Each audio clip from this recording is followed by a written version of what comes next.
information I provide is limited to those plans.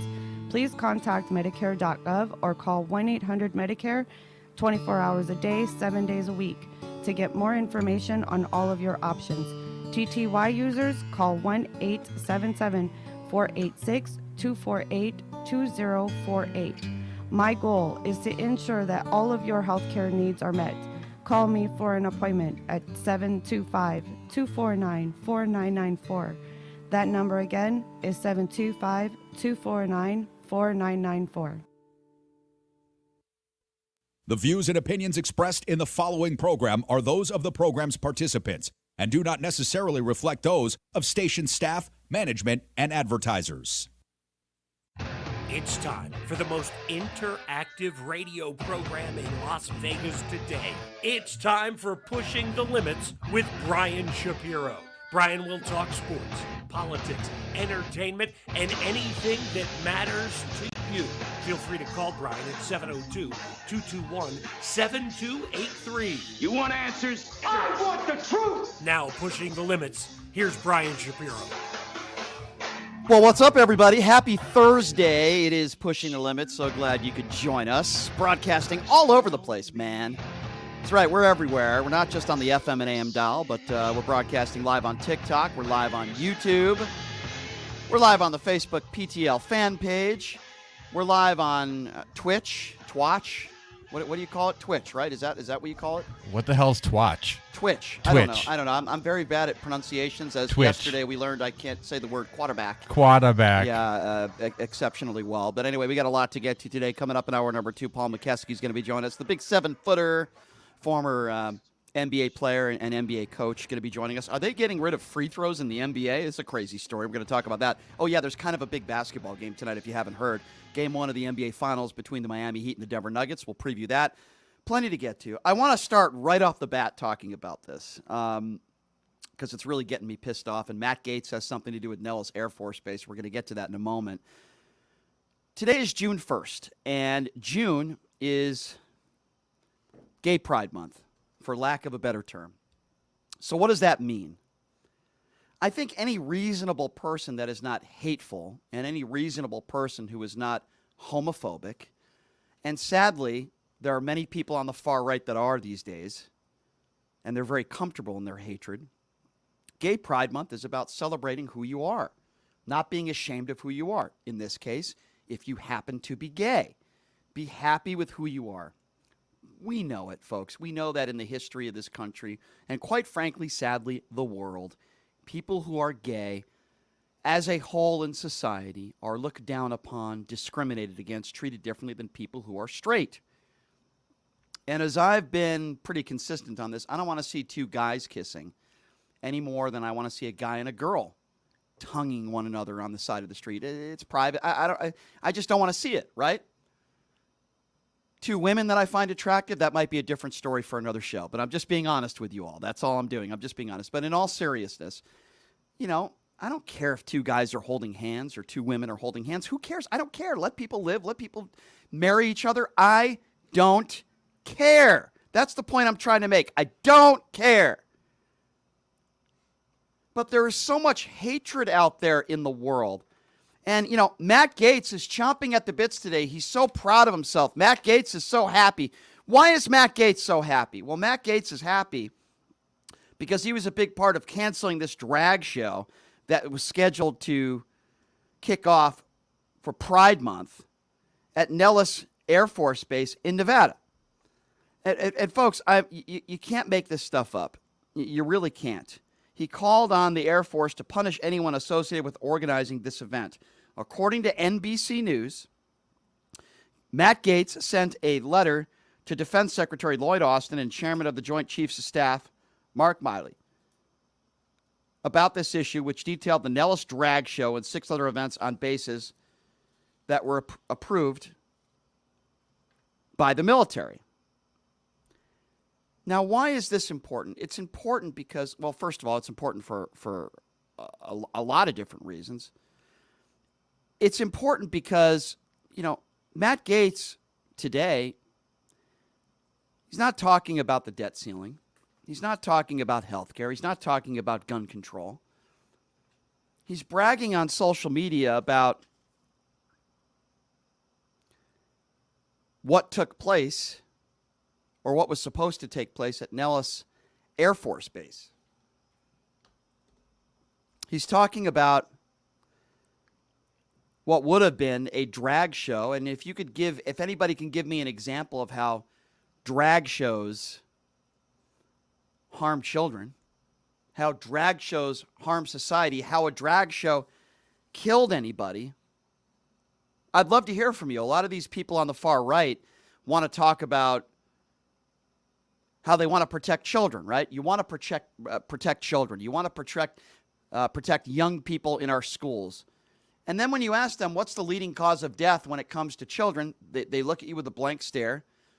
And it's not drag queen shows. It's not drag queens reading books to children. It's gun violence. And then when you ask them about gun violence, they have no answers and they have no solutions. Welcome to the Republican Party today, because that's what they do. So Matt Gaetz is really happy about this. He's gloating about it on social media that Nellis Air Force Base in Nevada here, in Las Vegas, Nevada, these drag queen shows aren't going to happen. And Matt Gaetz was a big part of it because he wrote letters. We don't want our taxpayers going to drag queen shows. Drag queen story hours is not something that the department funds. Gaetz was waving flyers and said he was unaware of the drag events, and when he heard about it, he immediately sent letters. That's what is on the mind of these Republicans. It's not about health care. They want to complain about inflation, but they don't have any answers for the real problems facing this country. They want to talk about Hunter Biden's laptop.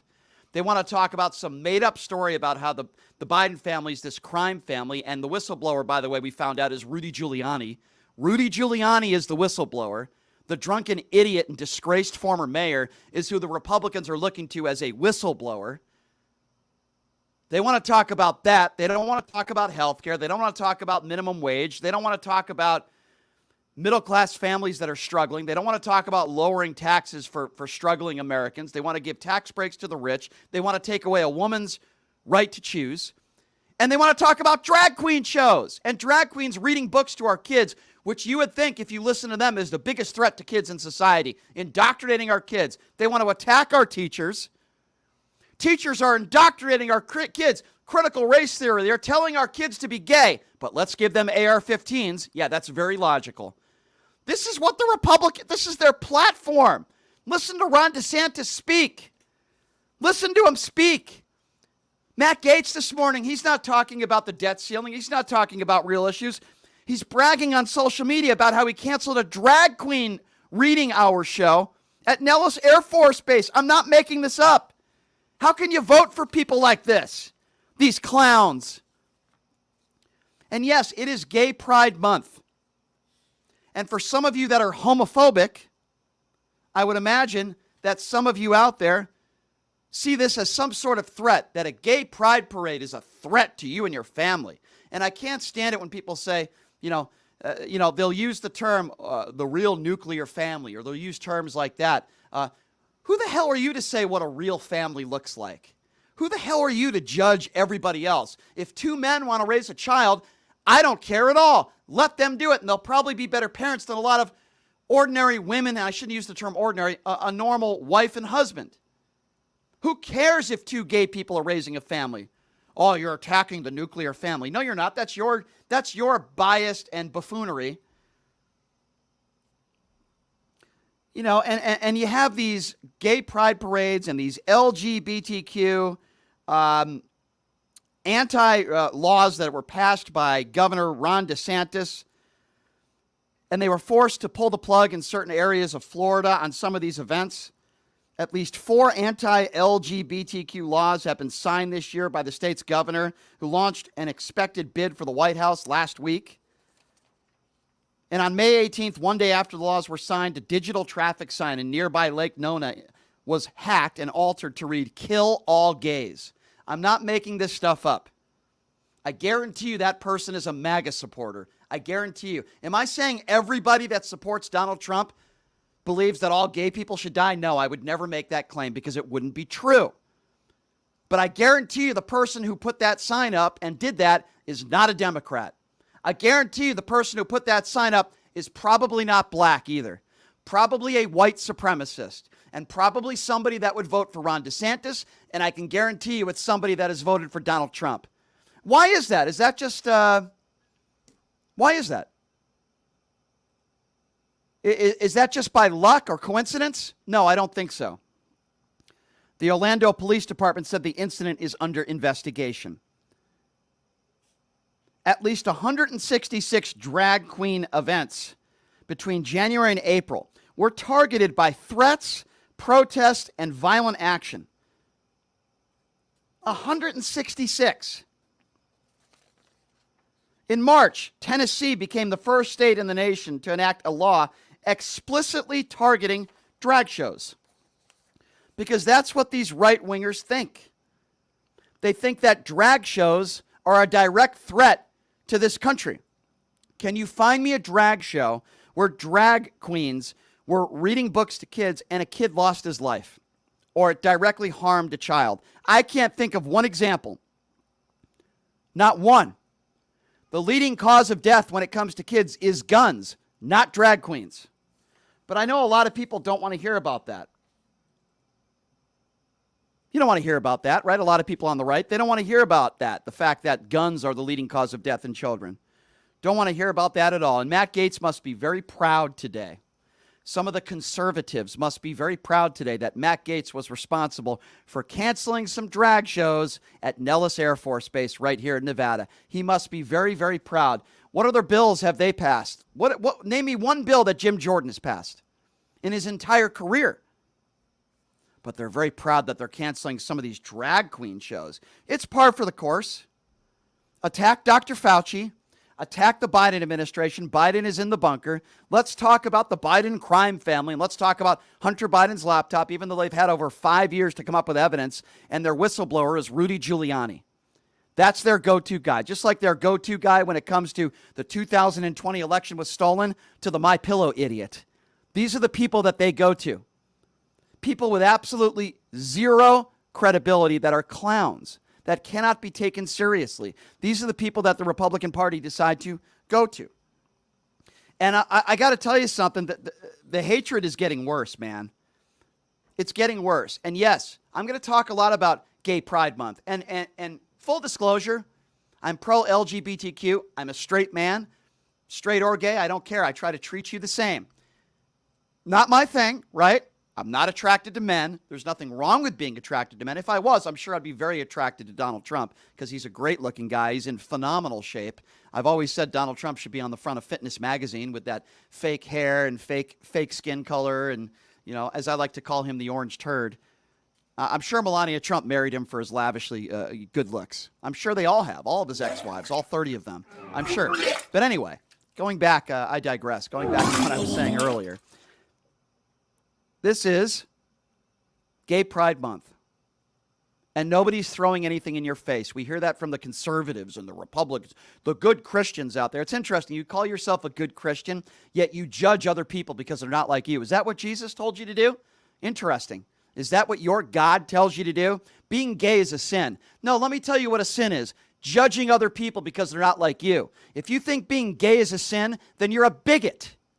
Yes, I said it. If you think being gay is a sin and you're going to hell because you're gay, then you are a bigot and you are probably going to hell. It doesn't mean you have to agree with the lifestyle. Oh, I don't agree with that lifestyle. That's fine. You have that right.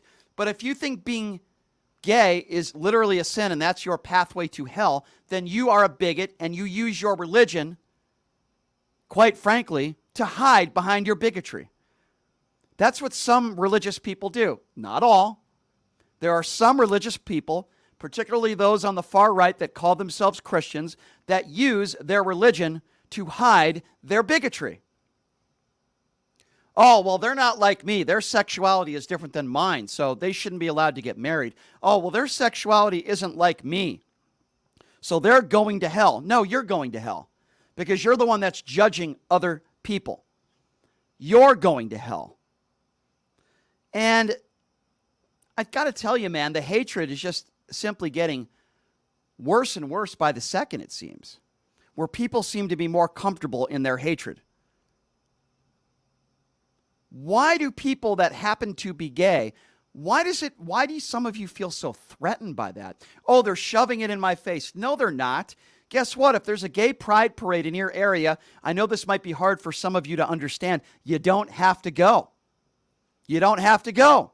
Just like if there is a gay bar in your city, you don't have to walk into the gay bar either. You don't have to go. You don't have to support what they're doing. Just like a Black Lives Matter protest. I went to a few of those. You didn't have to go. We live in a free country. But some of these gay pride parades are being infiltrated by white supremacists, and there are threats that are being made. Why? Pure bigotry and hatred. That's why. What did these people do to you to make you hate them? Why? Because their sexuality is different than yours? What other reason? Why? It's why for so many years, people who are gay were afraid to say that they are gay. And we still have people like that in our society who are afraid to come out, so to speak, and be who they are. They're afraid. They have to keep it private, not just from, right-wingers out there that are bigots, but even members of their own family. They're afraid that they will be disowned if they're afraid to be who they are. That's what I'm trying to say. Imagine for the straight people out there, imagine what it would be like for you to wake up in the morning and you know that you can't be who you are. You can't show affection towards your girlfriend or your husband or your boyfriend or your girlfriend in public in fear that people will judge you. Imagine what that would be like to wake up in the morning and know that you can't be who you are. You can't be yourself because of all the bigots out there that are going to judge you. They might judge you at work. Your own family members might judge you. Imagine what it's like living like that. So some of these people want to have a little parade to try to be comfortable in who they are and be among other people in the LGBT community, and you won't even let them do that. You won't even let them have their parade or have their month to be proud of who they are. I mean, how pathetic are you? Bigot is not a strong enough word to describe some of you people. It's just not. Drag queen story hours, you would think it would be World War III. You really would. And the hatred in this country it's not getting better, it's getting worse. I'm reading this story, and this doesn't have anything to do with being gay. It just has to do with being who you are and being able to dress who you are and being able to have the hairdo that you want to have. Have you heard of this story? I guess this happened where a black woman was wearing a purple wig, and it's like, okay, who cares? Who cares what the color of your skin is? Who cares what type of wig you're wearing, right? Her name is Lizzie Ashley, minding her own business. She's a TikToker and a local musician there. And she's just walking down the street, minding her own business in New York City, doing absolutely nothing wrong. And an attorney in New York City who is now without a job, his name is Anthony Orlick, takes off and pulls off her wig for absolutely no reason. They don't know each other. And I wanted to play you a little bit of the audio moments after it happened. It is mesmerizing. Have a listen to this. For what reason? For what reason did you take my wig off? Because what made you think that was the good thing to do? No, what made you think that was the good thing to do? Please, please. For what? For what? Why did you do that? What makes you think that that's okay? Is that funny? Is that funny? Apologize. You don't even fucking know me. No, Do you hate women or something? Please. Why did you take my wig off and keep walking? There's no reason. For what, sir? Why? Can you just apologize and leave? Why? Just say it. Why did you take my wig off and just walk away? Please, please. Because what? Why? Please. Nah, have a nice one. Have a nice day. You're nice as him. He needs somebody to beat his ass. I'm dead ass. So I feel bad for that woman. It's pretty bad. And in this video, it appears, and I could be wrong, and this is not an excuse for this idiot who used to be an attorney who pulled this woman's wig off, which is, I mean, you can't do that. That's assault. Anthony Orlick is the name of this former attorney. And I'm sure this is the type of person that will be speaking at the Republican National Convention. They'll see this guy as some sort of hero. Oh, you took a wig off of a black woman? Congratulations. We're going to have you speak at the Republican National Convention. But anyway, he looks like he's a little inebriated, looks drunk, and his friends are actually doing the right thing. They're saying, apologize to her. They're actually doing the right thing. And he refuses to. It shows you his character. Like, it's bad enough that you did this. You can't, if you just said, look, ma'am, I'm a little drunk. I'm sorry. I should have never done that. I sincerely apologize. Then he probably would have kept his job and it wouldn't have been a big deal. But this video has gone viral. It's gone viral. Why? White guy, black woman. If this was a white guy with a wig, would he have pulled off a woman's wig if she was white? I don't know. I'm just asking the question. I mean, how much of an idiot and a clown do you have to be walking down the street and see an innocent black woman walking down the street wearing a wig and take it upon yourself to grab and throw her wig off and throw it on the ground? What type of disgusting human being do you have to do something like that? What do you have to do? I don't understand. And then there's Michelle Obama, right? So Michelle Obama is having a conversation with Dwayne Wade, Gabrielle Union's child.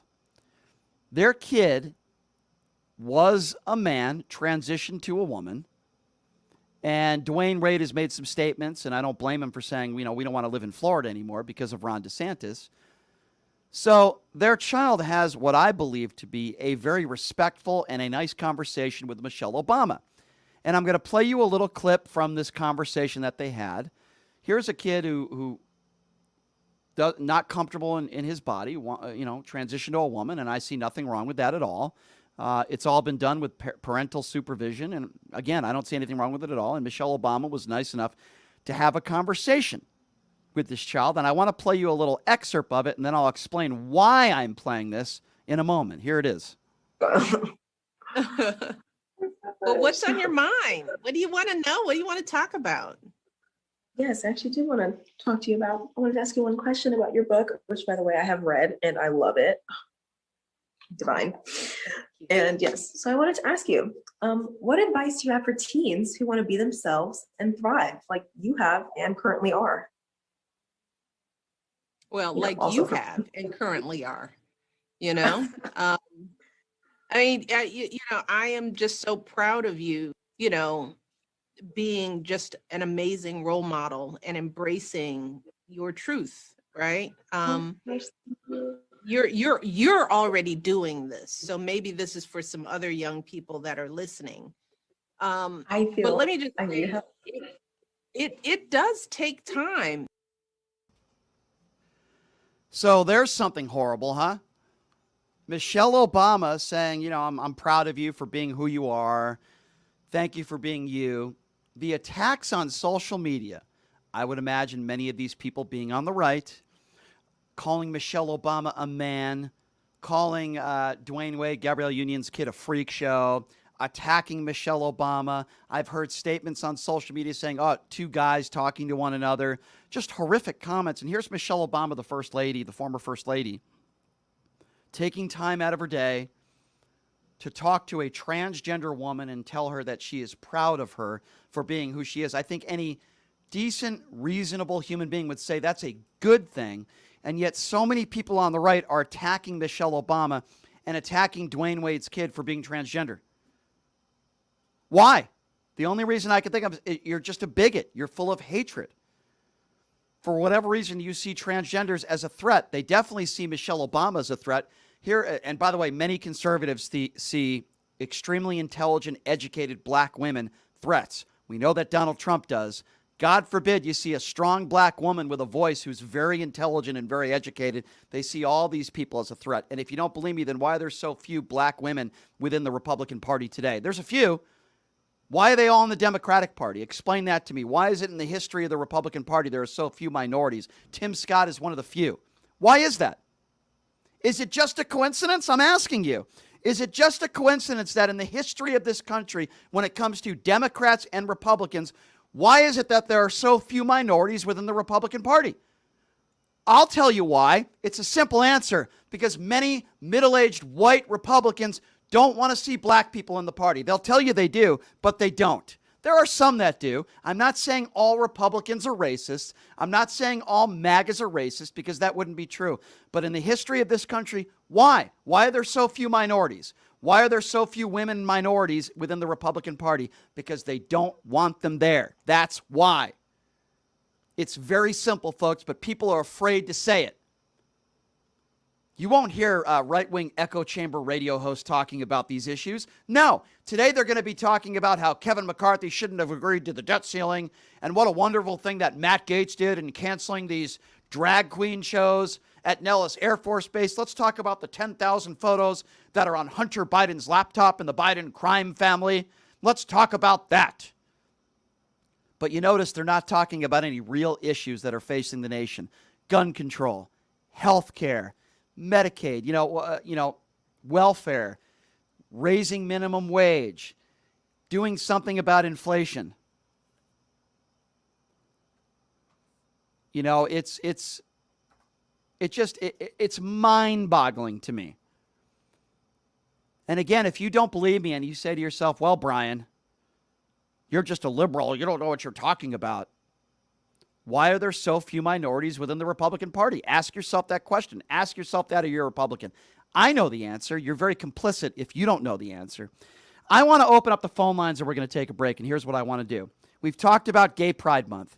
Do you see it as a threat to you? If you do, I want to know why. Do you think it's being pushed in your face? Do you think these drag queen shows are so horrible? Are you happy with what Matt Gaetz did? He canceled these drag queen shows at Nellis Air Force Base. Do you really think that this is a threat to society and a threat to kids? I'm going to open up the phone lines and I want to hear from you. On June 1st, Gay Pride Month. What does that mean to you? I don't care if you're straight or gay. I want to know, what does Gay Pride Month mean to you? Do you think it's good or bad for this country? What do you make of Gay Pride Month? What do you make of Michelle Obama having a conversation with Dwayne Wade's kid who happens to be transgender? What do you make of some of these signs in Florida that say kill gay people? Why? Because the LGBTQ community wants to have some events? What do you make of all this? Is Ron DeSantis hurting or helping the gay community? The number to call if you want to be a part of the conversation is 702-221-7283. And again, that number if you want to be a part of the conversation. Give me a call right now. I'm opening up the phone lines. 702-221-7283. Again, that's 702-221-7283. Again, for the people that are on social media that disagree with me, usually the ones that are afraid to call in are keyboard warriors. They're afraid to have a debate with me. They're afraid to call in, and that's fine. You don't have to call in if you're too afraid to have a conversation with me, or maybe you don't have the intelligence to do so. I totally understand. You don't want to be embarrassed on the air, but I welcome the opportunity for you to call in. Again, that number, 702-221-7283. What does Gay Pride Month mean to you? Do you think it's good or bad for the country? We'll take a quick break. We'll be back right after this with your phone calls. You're listening to Pushing the Limits right here on 107.1 FM, 1400 AM, KSHP.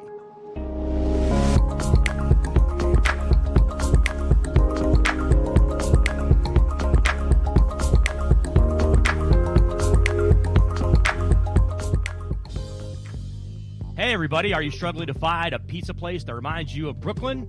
That true blue New York style pie? Well, worry no more. Stallone's Italian Eatery Pizza is a knockout. We're located at 467 East Silverado Ranch Boulevard, just off of Premier Road, half a mile east of South Point Casino, just minutes from the Las Vegas Strip. Come by and grab a slice of pie. Plus, check out our Brooklyn-inspired Italian cuisine. Our sandwiches are super. Hero, that is. Because why be a sub when you can be a hero? Stallone's Italian Eatery is here to serve you phenomenal food, Vegas. Forget about it. Selling a home is a huge life event that requires guidance from an expert in the industry and community. My name is Blake Wynn. You may recognize my name as my grandfather was the best governor the state of Nevada has ever had. Growing up in Las Vegas, I've come to know this community intricately. Now, I am raising a family here as well. So I understand all the issues impacting our home and quality of life. As the top realtor for the #1 real estate team at Keller Williams, you can have confidence in my experience, knowledge, and track record. When it comes to buying, selling, or investing in real estate, choose a name you can trust and someone who understands the community you call home. Call Blake Wynn today and experience the difference of a trusted expert. 702-540-3311. Sapphire Pool and Day Club, the world's only topless gentlemen's day club, introduces its 2023 pool season lineup with a bevy of beauties and social media celebrities throughout the summer who will all host alongside hundreds of Sapphire's topless poolside entertainers. Enjoy brunch in the sun with items like frittata-style omelets, stripping chicken, and French kiss toast before washing it down with signature summertime cocktails. 10 lines beware. Go Bear! Ladies are welcome to go topless within the day club for the ultimate party. Guests can purchase affordable day bed packages, cabana packages, lounge chairs, and more. The best part though? Pushing the Limits will be broadcasting shows every other Friday throughout the pool season with a ton of surprise celebrity guests. Wow! Reserve your spot now. For more info, visit sapphirepoolLV.com or call 702-869-0003. That's 702-869-0003. See you at Sapphire. Hey everybody, it's Brian Shapiro from Pushing the Limits. I want to tell you guys about Sahara West Urgent Care and Wellness. They're conveniently located on the southwest corner of Sahara and Jones. They're open Monday through Friday, 9 a.m. to 9 p.m. and Saturday, 9 a.m. to 5 p.m. At Sahara West Urgent Care, they'll take care of all your healthcare needs. They offer routine services such as physicals, STD testing, car accident treatment, and work injuries. You name it, they do it. They have on-site x-ray, EKG, ultrasound, and labs. They treat chronic conditions such as asthma, blood pressure, diabetes, and more. They also offer general wellness exams, treatments such as testosterone enhancement, and cancer screening. They're located on Sahara, 6125 West Sahara Avenue. Their number is 702-248-0554. And the best part, they accept most major insurances and affordable cash pay prices, office visits starting at just $95. And I'm also a client, so please give them a call, 702-248-0554.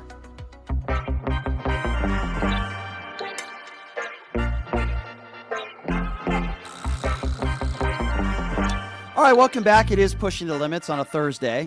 Thank you so much for joining us. We got the 7-footer, former NBA player and coach Paul McKeskey is going to be joining us hour number 2 to kind of preview Game 1 of the NBA Finals tonight. Going to talk a little Stanley Cup Finals as well. Game 1 is on Saturday in Las Vegas.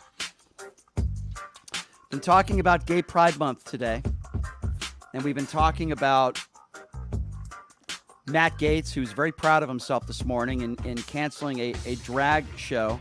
Drag You Nellis, I guess it was supposed to be called, at Nellis Air Force Base. Because if you ask some of these far-right Republicans, what's the biggest threat to society today and to children? It's drag shows, because they're idiots, and they care more about canceling drag shows than they actually do about helping people in this country. You know, a perfect example of that is Target and the whole Target controversy, right? And I don't think it should be a controversy at all. It's sad. What did Target decide to do? All they decided to do was have sections in their stores and selling pro-LGBTQ clothes, accessories, what have you. And there are people that in society that are so intolerant and so judgmental that they're not just boycotting Target, but they're making it a point to attack Target. And, oh my God, they're pushing this on our kids. They're pushing this on people. It's like, it's the dumbest thing I've ever heard in my life. Where are we at now in society? Where are we at? Where if you walk into a clothing store, you have to agree with everything that they sell in that store? Like, I don't comprehend. I don't understand it. Like, if I walk into a sex store, for example, and I'll use this as an analogy. I think I've used this as an analogy before. There are certain toys or gadgets in that store that I'm probably not interested in, right? It doesn't mean I'm not going to shop in that store. It doesn't mean that I'm going to go into that store and never shop there again. Like, for example, there might be some gay porn in that store, right? There might be some gay porn. Not something that I would watch, but I don't have a problem with them selling it there. They're not shoving it in my face. You know, it's not like I'm going to like a Chippendale show and they do shove some certain things in your face there. But you know that going into it, so you don't go to the show, right? Yeah, exactly. Exactly. Everybody lost their appetite earlier today. But it just doesn't make any sense to me. So the question that I'm asking you, maybe you could help it make sense to me, because I don't understand. Why do you see these drag queen shows as some big threat to society? Or the other question is, why do you think so many people on the far right see it as some sort of threat? The number to call if you want to be a part of the show is 702-221-7283. And again, that number is 702-221-7283. And I asked the question, it is Gay Pride Month. Do you see Gay Pride Month as a threat? And I again, Black History Month. Why do they have Gay Pride Month? Why do they have Black History Month? Because these people have been marginalized. They've been marginalized for ages. They are treated differently than if you are a just middle-aged, white, straight man. You're different. You're treated differently, and it shouldn't be that way. But unfortunately, it is. And it's sad, and it's wrong, and I wish that wasn't the case, but it is the case. And it's unfortunate. Again, that number to call, 702-221-7283. If you want to be a part of the conversation, let us start with Carl. Carl, what's going on? Yeah, how you doing, Brian? Everything okay? How's it going, my man? Everything's good. Good, good. Listen, I think I mentioned this a long time ago, but it's a matter that it's a thing that I know something about. And a lot of the reason a lot of these people who seem to hate gays and hate this and hate that and despise that, it's a psychological matter. In psychology, a person who feels that he may have tendencies to go that way will I can't think of the word, will overcompensate and act like they really hate these people and want to get rid of them and kill them, get rid of them, because they have these feelings in them of there may be something there within them. Yeah. Well, that could be, that's definitely a part of it. I think certainly a big part of it is homophobia. A part of it, I think somebody like Mike Pence probably enjoys drag queens and probably enjoys it more than you and I would think he does, but yet he's so anti-gay. His wife works at a school where you can't be gay to teach there or work there. You can't be gay if you go to school there. They call themselves these ultra-right, far-right Christians, loving Christians, yet let's judge everybody that is not like us. That's not loving. That's the opposite of loving. That's what you would call a bigot. Right, right. Well, homophobia is hating anything that's different sexually than you are. And the reason, like I said before, they're doing it is because they're afraid of their own feelings and what they may secretly like. And they have to show it to the world. I agree. They are, yeah, that's it. I'm with you, man. I'm with you, Carl. Good to hear from you. Good to hear from you as always, Carl. Thank you, and you're absolutely right. By the way, number to call, 702-221-7283. And again, that number, 702-221-SAVE. Even though I can't save all of you, I can promise you of that. I don't understand it, and I never have. Maybe it's because I wasn't raised that way.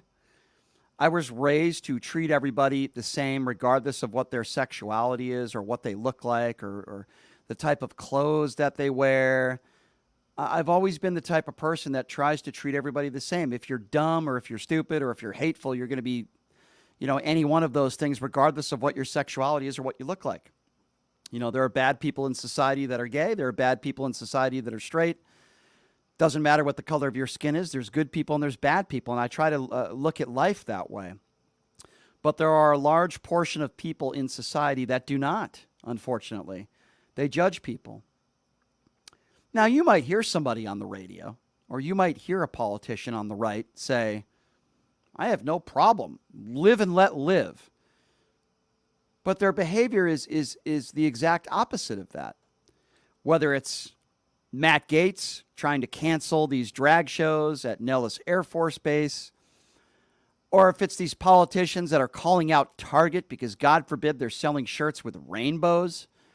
They say live and let live, but in reality it means I hate you because you're different than me and you're going to hell, because that's what my religion tells me, and I just use my religion as a scapegoat for me being a bigot and me being homophobic or transphobic. That's really what it comes down to. People use their religion to hide and to try to tell people that it's okay to be a bigot because that's what my religion tells me to be. It's really sad. It's really, really sad. And again, I asked the question earlier, why is it that there are so few minorities within the Republican Party today? I also ask, why are there so few people that are gay that are within the Republican Party? And I think I know the answer to both. The history of this country when it comes to Republicans are anti-gay. I'm sorry, that's a fact. Most Republicans in this country, if they had it their way, they would tell you that they don't want gay people to be able to marry one another. I'm not making anything up. If I am, tell me what I'm making up here. Why are there so few minorities within the Republican Party? I want to take a quick break, and I'll take some phone calls on the other side, 702-221-7283. And again, that number, if you want to be a part of the conversation, 702-221-7283, because I'm going to go in the bathroom, and I'm going to go dress in drag, and then I'm going to come out and have a little drag show, and I'm going to read to some children. I hope that's okay with my Republican friends that are listening. Now, we'll take a quick break. I'm going to take some phone calls on the other side, 702-221-7283. And again, that number if you want to be a part of the program, 702-221-7283. Take a quick break. Be back right after this.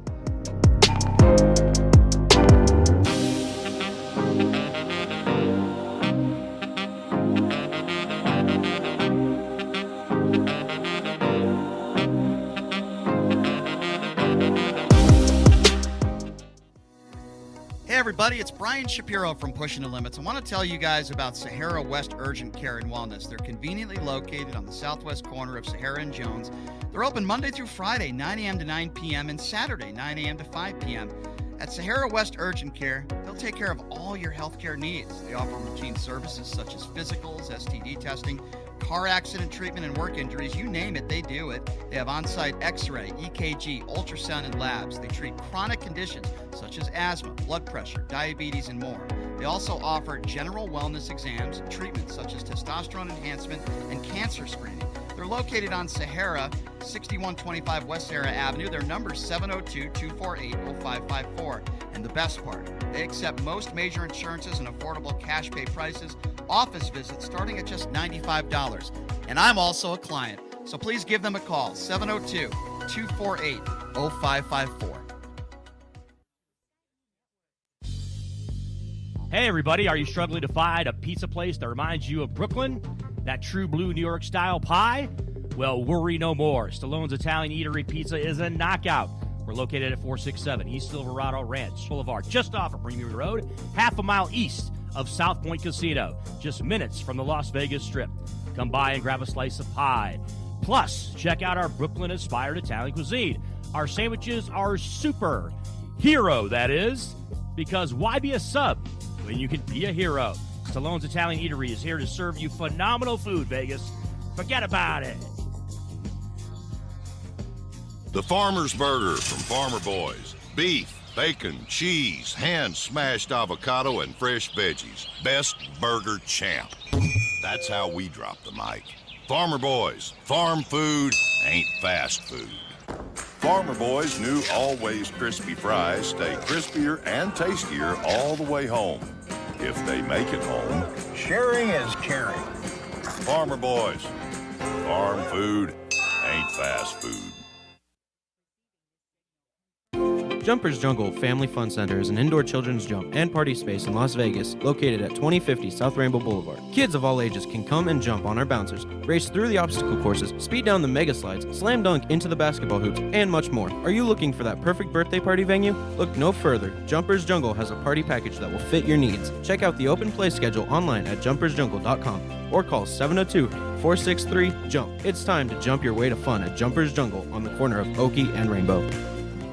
The best choice for convenience, comfort, and value, My Place hotels are ideal for both short-term and long-term travelers. The rooms at My Place features pillow-top mattresses, microfiber bedding, and a variety of soft and firm pillows. All extended stay rooms offer their own kitchen, which includes a full-size refrigerator and a cooktop. On-site laundry facilities are also available for extended stays at pet-friendly My Place hotels. Book your stays online at myplacehotels.com. My Place Hotels, St. George and West Jordan, Utah. Make My Place your place.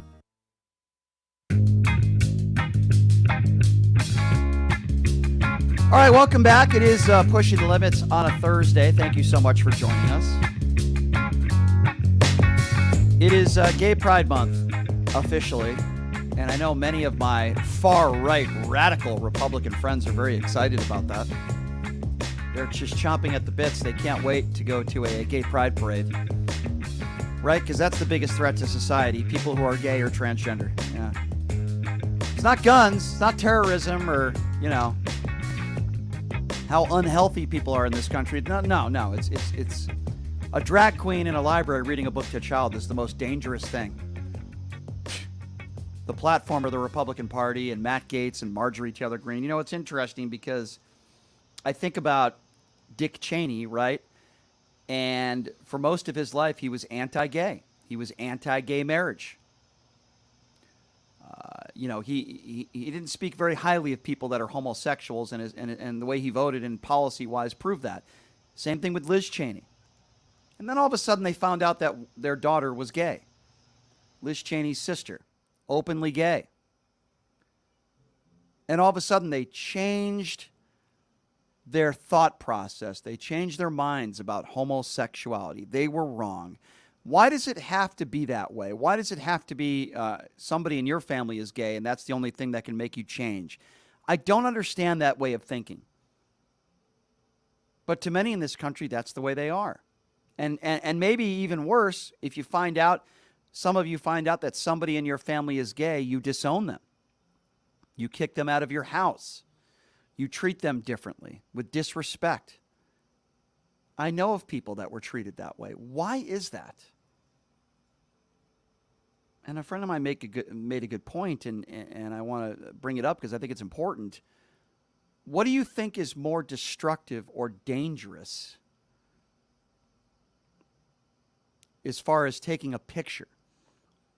If you give your 6 or 7-year-old child and hand them an AR-15 to take a Christmas photo, do you find that to be okay, but a 6 or 7-year-old taking a picture with, I don't know, a cross-dresser, a transgender?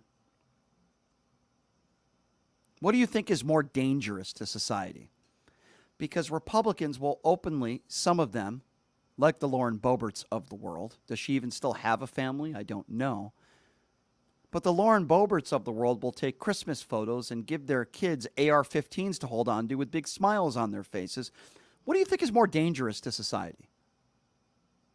By the way, leading cause of death in children is gun violence.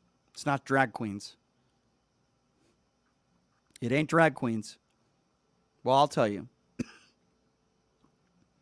I'll tell you right now. Giving a 6-year-old an AR-15 to take a picture and a photo is far more dangerous than a drag queen reading a book to a child, taking a picture with a child. It's far more dangerous. We have a sick gun culture in this country. It is sick. These people have a fetish for their guns, and I think some of them secretly have a fetish for drag queens. So what they do is they're anti-drag queen. It's kind of like, I've interviewed people before that are so anti-gay. All they do is talk about how being gay is sin. And then we find out that they're gay themselves. I'm telling you, you know that person I'm talking about. Everybody knows that person in their life that I'm talking about. Anytime you bring up homosexuality, they're anti-gay, gay is a sin, you're going to hell. Everybody knows that person that is so anti-gay, and then it turns out that that person is gay themselves. Mike Pence. And there's nothing wrong with being gay, but I really feel sorry for some of you. I feel sorry for some of you out there in society that feel that way. And it's so interesting when I talk about these issues, right? I could be talking about gun control. I could be talking about transgenders or in this case, Gay Pride Month. And people will automatically, that are ignorant, will automatically say, this show is funded by the DNC. It's funded by George Soros. Now, those people are obviously morons, right?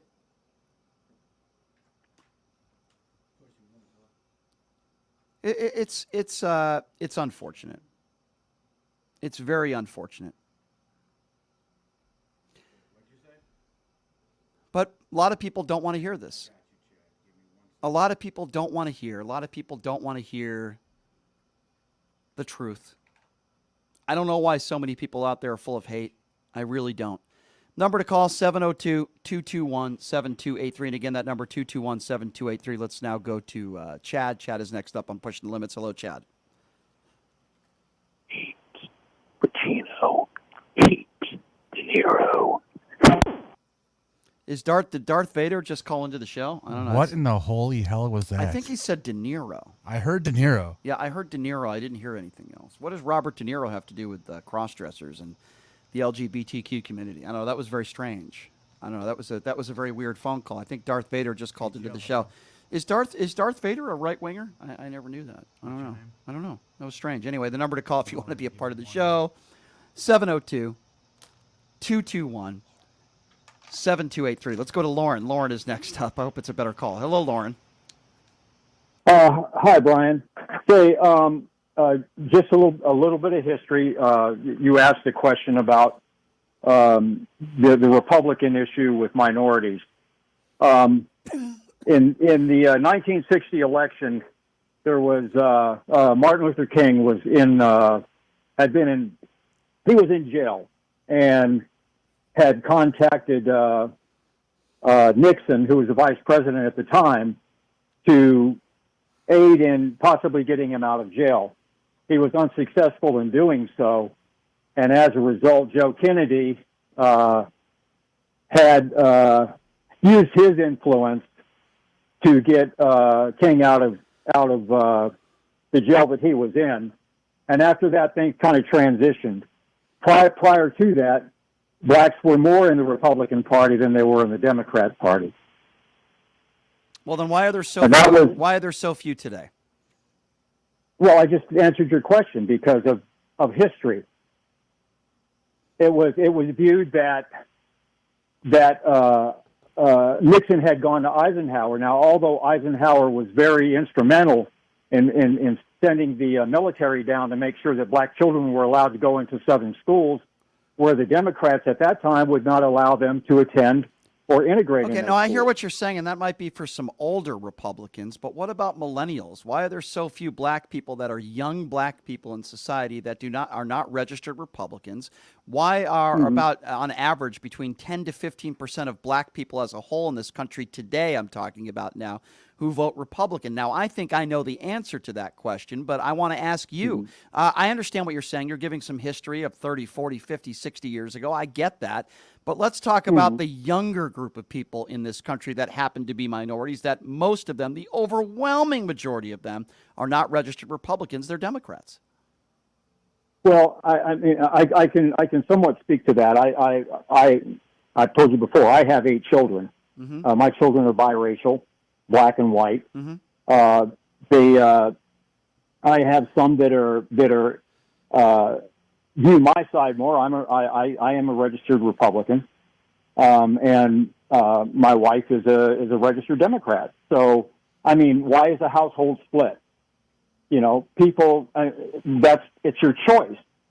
That's the only thing I can come up with. Now I have some children that are very skeptical about both parties and feel that neither one are doing good for the country. I understand, Lauren. I'm going to give you a general. I'm going to give you my general opinion. I believe that the majority of middle-aged white men that are Republicans, I'm talking about staunch Republicans, do not want to see the look of their party change. They don't want to see it overrun by minorities.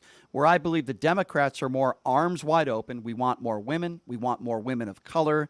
Again, if you just look at as an example of the Black Lives Matter protest, which party was, hey, for equality, and which party doesn't even believe that systemic racism exists. I think that has a large thing to do with it, especially when it comes to the abortion issue.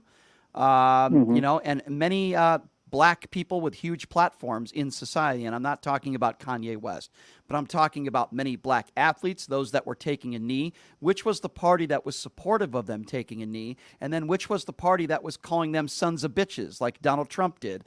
These types of situations and social issues are, to me, the main reason why you don't see a lot of younger people. When I say younger people, I'm going to say ages 18 to 30 that are registering as Republicans. Sure, there are always going to be some, very small percentage. And when Donald Trump brags about, I got the black vote, my black MAGA friends, he got like 12%.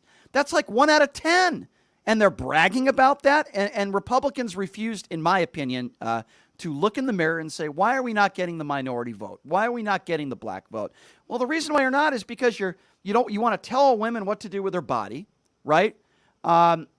People, the leader of your party, Donald Trump, I'm not yours, Lauren, I'm just saying in general terms. The leader of the Republican Party right now is still Donald Trump. When NASCAR decided to get rid of the Confederate flag, Donald Trump was the first person in line that attacked NASCAR. If I'm an 18-year-old black kid, why would I vote for somebody like that? I mean, that to me. Well, I mean, I have children from from their 40s to 16 years old. Right. Okay, and I understand what you're saying, and because of what they, I've got one retired from the military. Mm-hmm. That views things completely different because he's actually been in war. Right. It's what we're exposed to. I think that probably I would say the majority of my kids are probably independents. Mm-hmm. Because, like I said, there's a complete distrust, and not because of their race. Sure. But just policies that are put out by both parties. Our government is broken, and I'll be the first to admit that as a Republican. We are destroying this country. Explain to me what you think the government is doing. Give me an example of how the government is destroying the country. Well, policies. Give me a policy. Okay. The destruction of the American family. What does that mean? Okay, the destruction of the American. I'm going to answer your question. Under the Great Society, under LBJ, policies changed on how families. I worked for I worked for the Housing Authority many years ago. Okay, and there was generations of families living in the Housing Authority, and it was that you weren't allowed to have a man in the house. Well, that's absurd. That's ridiculous. Well, I agree, but that's the way that the policy was written up. Okay, but that's wrong. And that was under LBJ. Okay, but they were wrong. That's wrong. What? Okay, it's wrong, but it carried on for decades, literally decades. It destroyed the family. The husband-wife family was destroyed under policy. Okay, but that's not happening now. But that's not happening now. Well, a man could be home. Wouldn't you say that's a good thing, not a bad thing? I don't know. No, I'm not saying. My point is, I'm trying to give you a brief history. Okay, I understand, but that's what happened to our family. Okay, and that was in the 60s, the 70s, the 80s. Okay, but let's talk about now. I want to pick your brain about now. You're talking about the family now. What is the government doing in regards to your definition of what I forgot the terminology used of a what did you use? Nuclear family? I'm trying to remember the Well, yeah, it could be a nuclear family. Yeah. Yes. So go ahead. No, I just want to hear an example, not from like 50 years ago. What's something that the government is doing now that is ruining families, in your opinion, in your definition? Well, it's already okay. The transition, in other words. How many single-family households do we have in this country? Would you say that the majority of single-family households are what is in this country? Okay. Well. Okay, that's as a direct result of a policy that the government back in the 60s put in place. But wasn't that a policy to help single mothers with housing, not to destroy the parent household? No, because the majority of families at that time were two-family households in all races. Okay, I don't know if I agree with you there or not. I don't know if I agree with you there or not. But Check it out. But I want to Check ask. it out. Well, I want to ask you again though, because I don't know if you've talked to me about 30, 40, 50 years ago. I'm talking about right now. What is the government doing right now? Listen, there are a lot of single mothers out there. There's no question about it. And by the way, a lot of policies. Because it became acceptable. That's why. It became part of our society. There was nothing wrong with having a child out of wedlock. It became acceptable. But where's there? It became accept. Where's there a government policy that is trying to persuade kids out of wedlock? Where is there a policy where the government is pushing that? I don't know of any policies that push that. I agree with you. I think it's unfortunate for the child. What I'm saying is the policy was the woman could not have the husband or boyfriend or baby daddy living with their children. Okay, I don't recall a policy. I don't recall a policy that was put down by the government that did that. I mean, I guess I guess that's where we'll have to agree to disagree. Housing and urban development. I was a Section 8 inspector back in the 80s. When I went into a house, okay, I had to go through the house and inspect it to make sure it met housing quality standards. I understand. And I had to make sure that there were no men's clothes in the house, and that there were no men living in the house. Okay, well, that's wrong. We agree. I agree it's wrong. That's wrong, but I don't think that's happening today. Lauren, I'm up against a break, my friend. I do appreciate the conversation, and I appreciate the phone call as always. You have a good day, okay? Okay. Got to run, my friend. Thank you. All right, well, that was interesting conversation. But hey, what do we learn from Republicans? By the way, if you go on TikTok and you try to spread equality, and you try to tell people that, hatred is not good and you should treat people that are gay with respect, they ban you for a week. That's what they do on TikTok, by the way. Yeah, when you want equality and you call out bad people, I guess according to TikTok, that's bad. You can't do that. Anyway, we'll take a quick break. I'm so glad YouTube isn't like that, by the way. We'll take a quick break, and when we come back, the big 7-footer Paul McCaskey will be joining us, preview the NBA Finals Game 1 tonight. Take a quick break. Be back right after this. You're listening to Pushing the Limits right here on KSHP.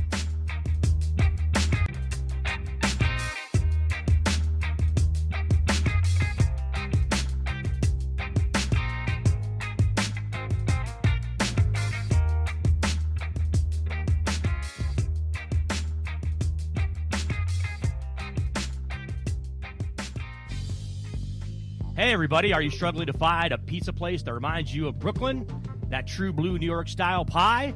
Well, worry no more. Stallone's Italian Eatery Pizza is a knockout. We're located at 467 East Silverado Ranch Boulevard, just off of Premier Road, half a mile east of South Point Casino, just minutes from the Las Vegas Strip. Come by and grab a slice of pie. Plus, check out our Brooklyn-inspired Italian cuisine. Our sandwiches are super. Hero, that is. Because why be a sub when you can be a hero? Stallone's Italian Eatery is here to serve you phenomenal food, Vegas. Forget about it.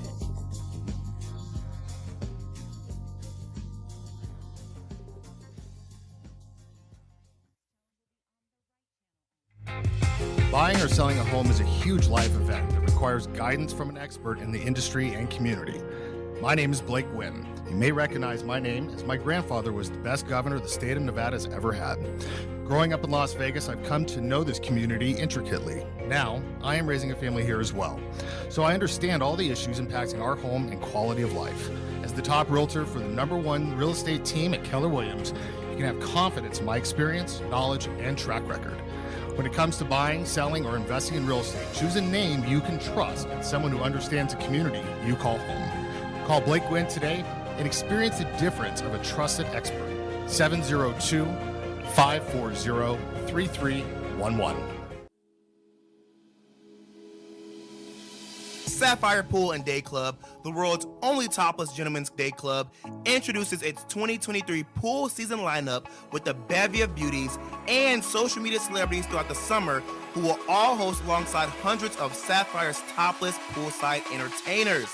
Enjoy brunch in the sun with items like frittata-style omelets, stripping chicken, and French kiss toast, before washing it down with signature summertime cocktails. 10 lines, beware. Go Bear! Ladies are welcome to go topless within the day club for the ultimate party. Guests can purchase affordable day bed packages, cabana packages, lounge chairs, and more. The best part though? Pushing the Limits will be broadcasting shows every other Friday throughout the pool season with a ton of surprise celebrity guests. Wow! Reserve your spot now. For more info, visit sapphirepoolLV.com or call 702-869-0003. That's 702-869-0003. See you at Sapphire. Shopping is always easy with the Radio Shopping Show. Whether it's shopping during any one of our live shows right here on AM 1400 or listening live on the KSHP app, you can always call in at 702-221-7283 to pick up great deals with your favorite host. Or shop 24/7 at kshp.com. Go to kshp.com and select Shopper's Guide to browse hundreds of businesses featured on the show. Place your order online and we'll have it shipped right to your front door. With so many possibilities, it's hard not to shop. The Klondike Casino. Is your dog suffering from a sensitive stomach? Hi, it's Kelly the Cookie Lady from Mooch's Munchies. Our dogs had super sensitive tummies and I needed to find a low-fat treat that wouldn't give them gas or other issues. Most of the treats on the market were loaded with fillers, chemicals, and chicken fat. Many of them weren't even food. Well, I knew I could do better, so I developed Mooch's Munchies, and I'm happy to be able to share them with you. Stop by our store or our website, moochesmunchies.com, and find out why we say that Mooch's Munchies are totally pawsome. Welcome to Hash House A Go-Go, where we've been serving farm food and crafted cocktails for over 2 decades. Visit us for the full Hash House experience at any of our 5 Las Vegas locations. Hash House A Go-Go is where old school meets new and gets twisted. We bring people together over good food and fun. Come in for breakfast, lunch, or dinner, and come hungry because our portions are huge. Visit us online to see our entire menu at hashhouseagogo.com. Hash House A Go-Go. It's a Midwest thing, and there's nothing else like it.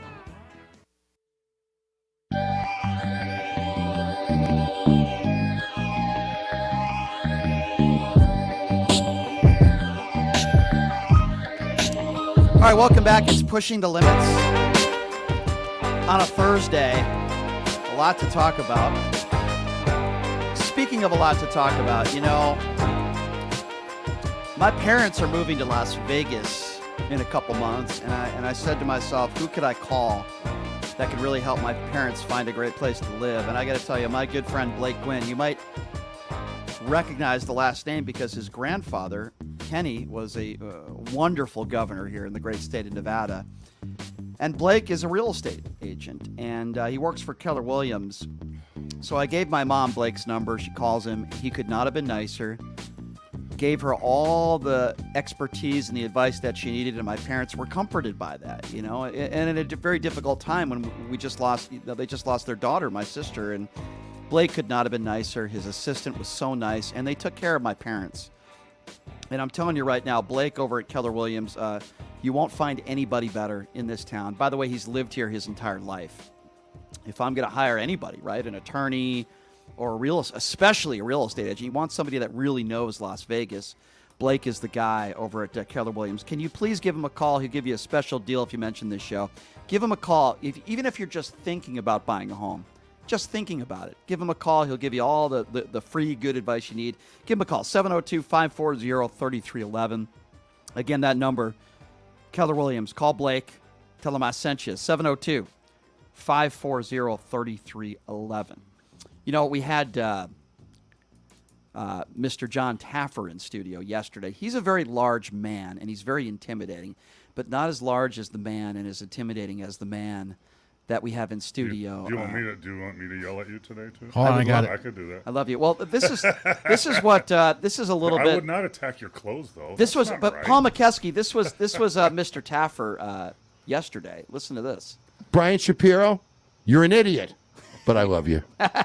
Okay, I can definitely relate to that. Yeah, I bet, that's all of us right now. I bet you could. That was John Taffer yesterday. Anyway, Paul, good to see you as always. Appreciate you being here. This is a very exciting time. If you're a basketball fan, this is what you wait for. The NBA championship on the line. Game 1 tonight versus the Miami Heat. against the Denver Nuggets. We're going to talk about some other things as well, including Monty Williams getting a new job in Detroit. Are we going to be getting rid of free throw shooting in the NBA? There's a lot of weird stuff to talk about. But let's start with the big story, of course, which is the NBA Finals. And it's interesting, right? Because the Miami Heat, it just seemed like yesterday they had to win Game 7 in Boston, and now all of a sudden Game 1 has started right away. And in Denver, what do you make of this quick turnaround for the Miami Heat? Well, really, if you think about it, it's not as quick as people think, because I've did that before as a player. When I was with the Milwaukee Bucks, we beat the Bulls on a Tuesday, and we had to play Philly on a Thursday. Mm-hmm. So actually, they beat Boston on a Monday. Mm-hmm. I think they would probably fly to Denver on Tuesday morning, not too early, and then get into Denver, get a shoot-around, then have a whole day on Wednesday and play on Thursday. They've been used to playing every other night. And so they actually got one more day of break than they usually get. And, so I kind of discount that a little bit. And I am the rust and rest guy. Rest, yes. 4 or 5 days, yes. 10 days, that's more on rust on my part. But, Miami's done. I mean, Denver's a great team, put together spectacularly.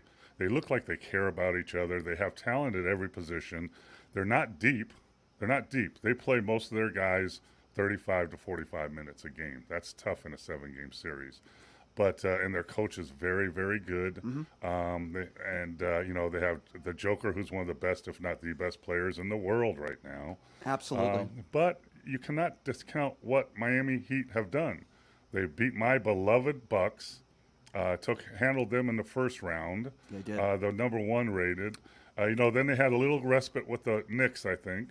And then they beat the number 2 team in Boston, in Game 7. Very impressive. That's not a fluke right there. No, let's talk about Mr. Spoelstra for a moment here. Now, obviously, you've had some great coaches. You've worked with great coaches as an assistant in the NBA. You've played for some great coaches. And you've played against some great coaches, guys like Pat Riley, Chuck Daly, Red Auerbach, Phil Jackson, right? There's some you put on Mount Rushmore. Don Nelson. Don Nelson would be another one. He's a legendary coach. There's no question about that. Lenny Wilkins. Lenny Wilkins is another one. But do you put Spoelstra close to that? Is he in that argument yet? I think he's close. I mean, just look at his record and look at his championships and look at what he's done.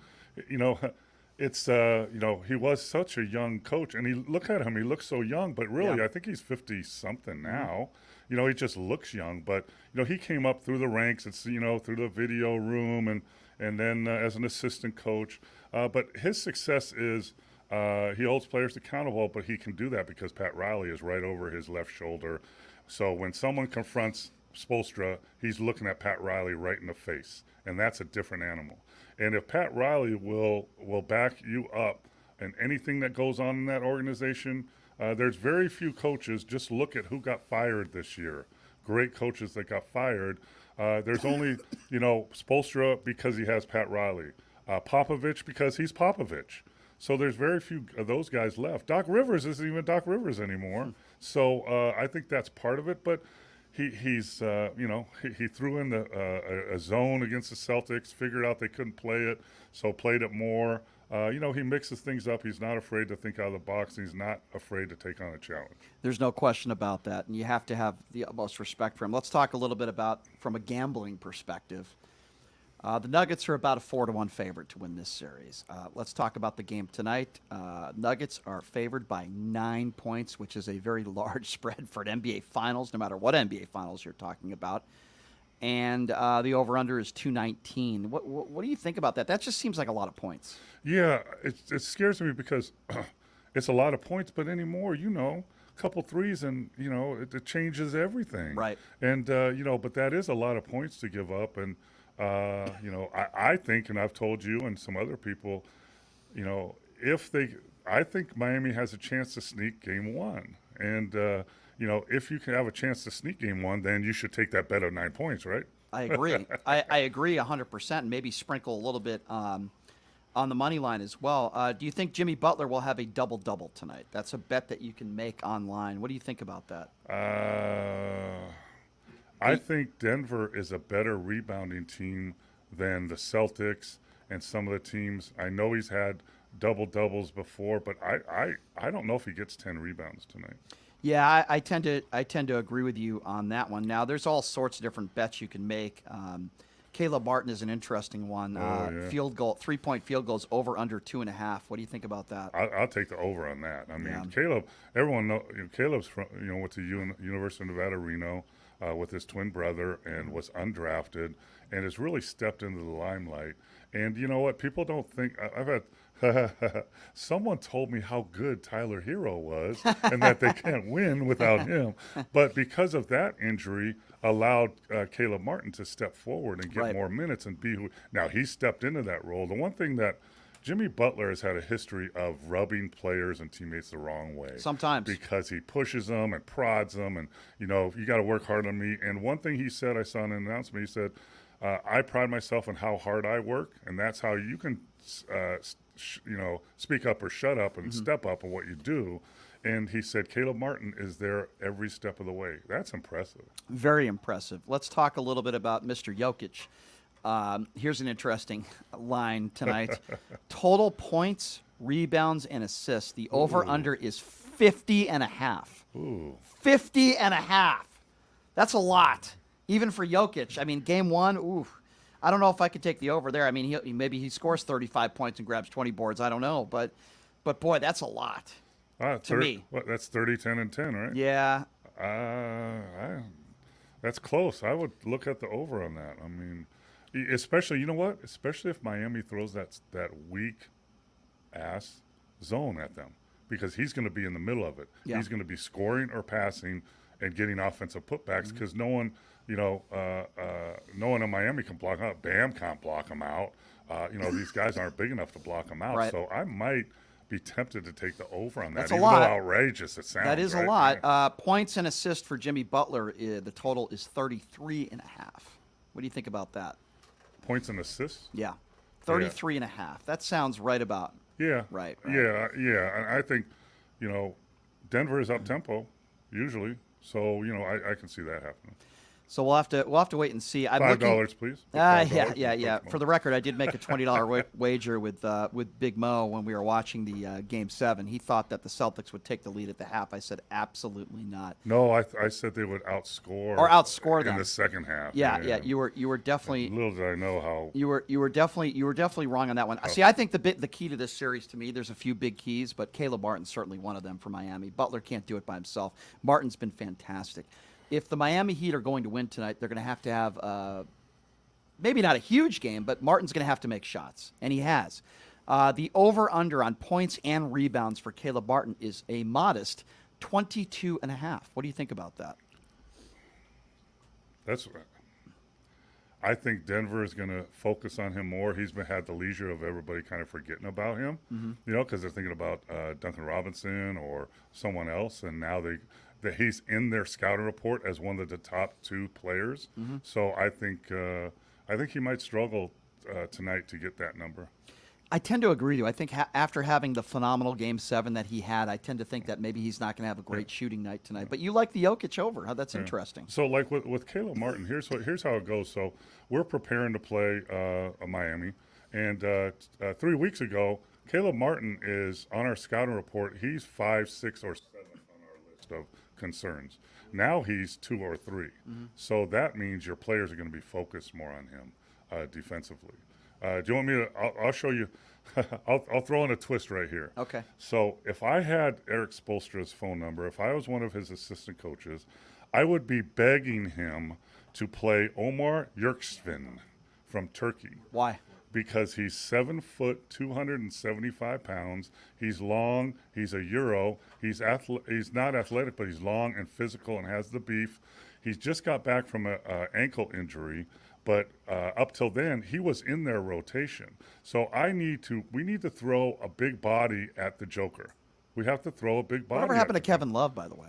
Well, he'll play more, but he's 6'10", 250. So give Omar, coach. Give Omar 5 minutes in the first half. Who cares? We can't lose. If it works, let's play him a little more in the second half. If it doesn't, put him on the shelf. It's the first half. But let's see if he can bother Joker just for 5 minutes. Give him 3 fouls.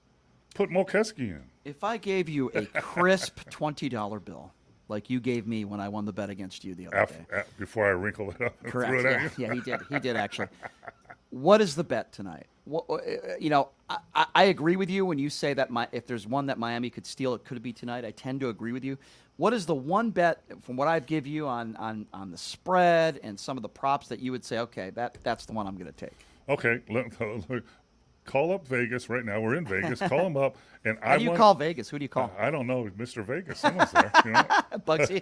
Yeah, you know everybody. Shoot. So I would want to bet on the board that says if Omar Yerkspin plays, Miami wins. That's the bet I want. I don't think they have that one, Mo. I don't think they have it up on the board. Maybe at the McKeskey Beach Club Sportsbook they have that line up there, but I don't know if they have that one. And my son Michael is the point guy on that. Yeah, your son Michael happens to be a very good sports handicapper. I'll tell you what I like. I like the points. What's that again? 9. No, the over-under is 219. 219. I don't know if I have an opinion on that. I would lean under, but I don't know. What would concern me about tonight is not Miami being tired. They've proven that they're good to go. What concerns me is the altitude. That's what would concern me in the second half, particularly. So I don't know, but I would say maybe like a teaser buying points. I think you can buy 6 or 7. I would take Miami plus 16, and I would take the over and get it down to like 212. I mean, Denver's going to score points tonight, right? Both teams are going to score. That's kind of what I would lean towards. I would be surprised if Miami was blown out in this game. Yeah. Here's the thing with altitude. I played there before. There's a reason when you look on the floor, it's 5,740, whatever it is. That's on their floor at the free throw line. If you look, it's on their floor. That's so the people look at it. It's also in the locker room. It's also in your locker. Welcome to the Mile High City. We are at this altitude. If you need oxygen, just call. That's subliminal stuff. That's right there. But here's the difference: that people are overplaying it. If they've been there since Tuesday, and they got a little shoot around Tuesday night, they had a decent practice Wednesday. They're going to be more adapted to the altitude right now than they would if it was quick in and quick out. Here's the other thing.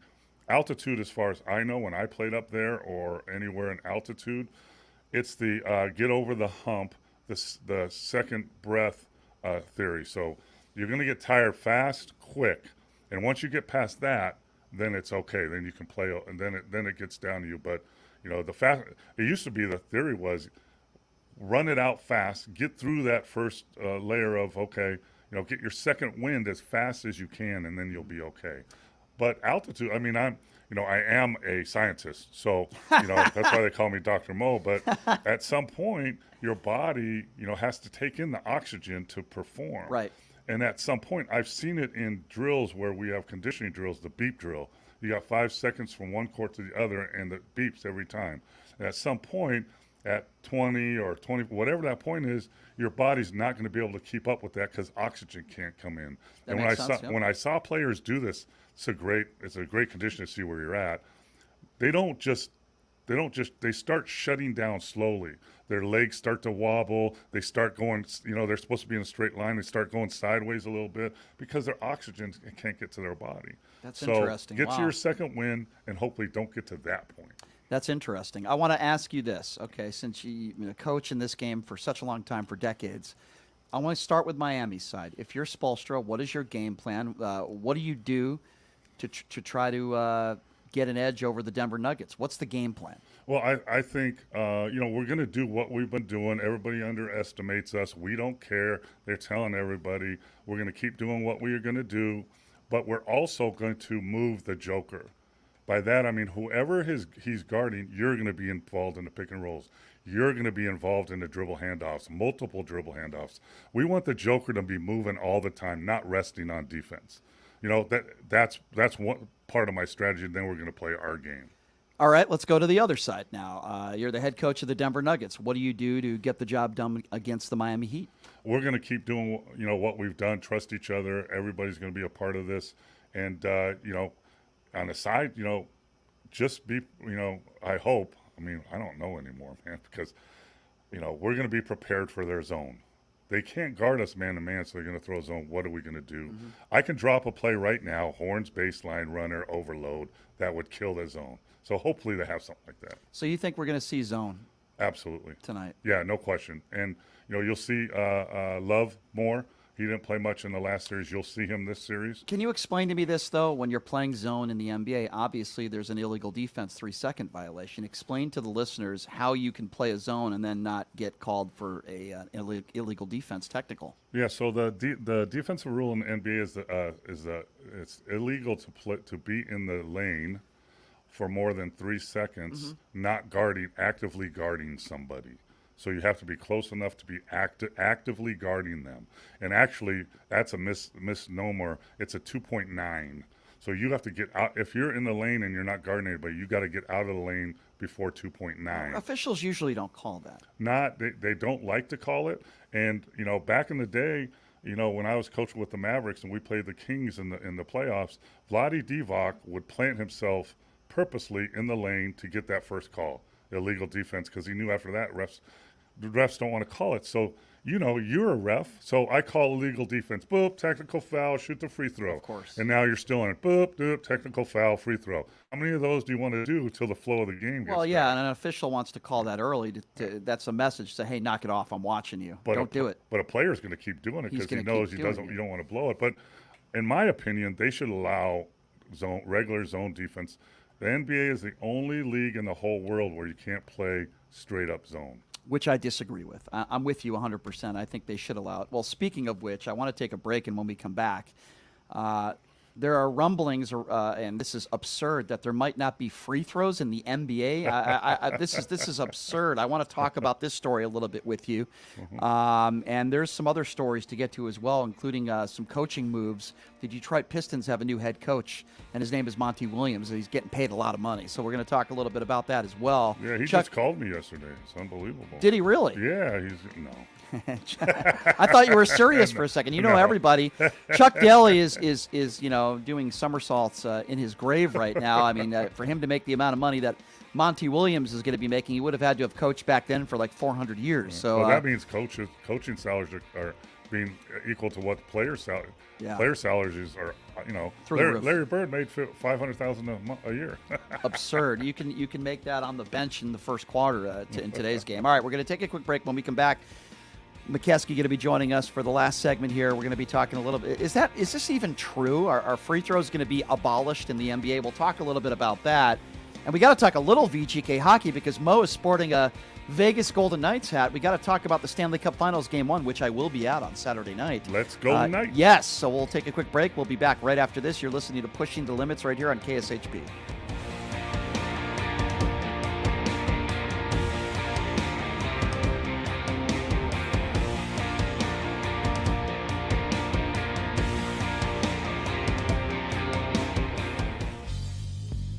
Hey everybody, are you struggling to find a pizza place that reminds you of Brooklyn? That true blue New York style pie? Well, worry no more. Stallone's Italian Eatery Pizza is a knockout. We're located at 467 East Silverado Ranch Boulevard, just off of Premier Road, half a mile east of South Point Casino, just minutes from the Las Vegas Strip. Come by and grab a slice of pie. Plus, check out our Brooklyn-inspired Italian cuisine. Our sandwiches are super. Hero, that is. Because why be a sub when you can be a hero? Stallone's Italian Eatery is here to serve you phenomenal food, Vegas. Forget about it.